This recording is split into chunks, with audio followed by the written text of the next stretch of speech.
আসসালামু আলাইকুম। আটানি জমিদার বাড়ি বা মুক্তাগাছা রাজবাড়ি বাংলাদেশের ময়মনসিংহ জেলার মুক্তাগাছা উপজেলায় অবস্থিত একটি প্রাচীন জমিদার বাড়ি। এটি ময়মনসিংহ থেকে ১৬ কিলোমিটার পশ্চিমে, ময়মনসিংহ টাঙ্গাইল ও ময়মনসিংহ জামালপুর মহাসড়কের সংযোগস্থল থেকে ১ কিলোমিটার উত্তর পূর্ব দিকে মুক্তাগাছা রাজবাড়ির অবস্থান। মুক্তাগাছার তদানীন্তন জমিদার ব্রিটিশ রাজন্য কর্তৃক প্রথমে রাজা এবং পরে মহারাজা উপাধি পেয়েছিলেন বিধায় জমিদারের বাসভবন রাজবাড়ি হিসেবে আখ্যায়িত হতো। মন্দির ছিল এটা, এখন ওই মূর্তিগুলো নাই। কি কি জমিদার নাতি এটা প্রতিকার নাতি ঠিক আছে, এই কারণে ইতিহাস বলতে পারতেছে। হ্যাঁ ভাই বলেন।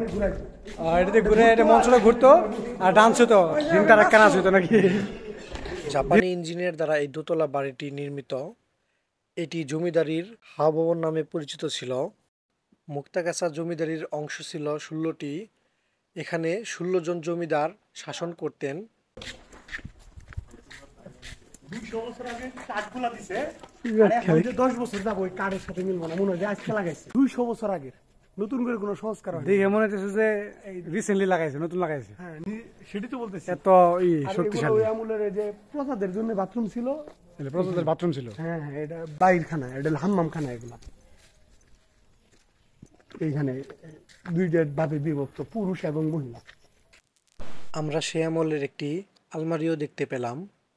আমরা দোতলায় যাব এখন। একটি ভবনের একদম সরু জায়গা দিয়ে আমরা সিঁড়ি পেলাম।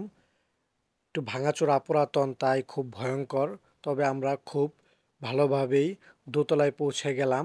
খুবই চমৎকার সরু একটি সিঁড়ি। আমরা অবশেষে দোতলায় এসে পৌঁছালাম। খুব সুন্দর, দোতলা থেকে পুরো ভিউটা আরো বেশি সুন্দর লাগে, খুবই চমৎকার। দোতলা থেকে ভিউটা আসলেই অস্থির একটা। এই যে সোহাগ ভাই, পাপ্পু ভাই, রহমত ভাই, তারপর জুয়েল ভাই আছে, আক্তার ভাই আসছে উপরে। উপরে ভিউটা আসলে বেশি সুন্দর, এই জন্য সবাই উপরে উঠে। যে নয়ন কাকু, শরীফ ভাই, আমরা সবাই উপরে চলে আসছি। উপর থেকে ভিউটা খুবই সুন্দর, চমৎকার ভিউ। দেখেন অনেক দর্শনার্থী ঘুরতে আসছে।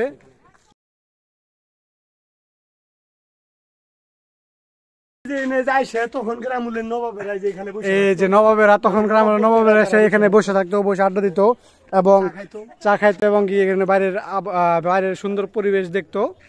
খুবই সুন্দর পরিবেশ। আমরা এখন চলে যাব। ভিডিওতে কোনো তথ্য ভুল থাকলে কমেন্ট করে সঠিক তথ্য দিয়ে সহযোগিতা করুন। সবাই ভালো থাকবেন। আল্লাহ হাফেজ। আসসালামু আলাইকুম।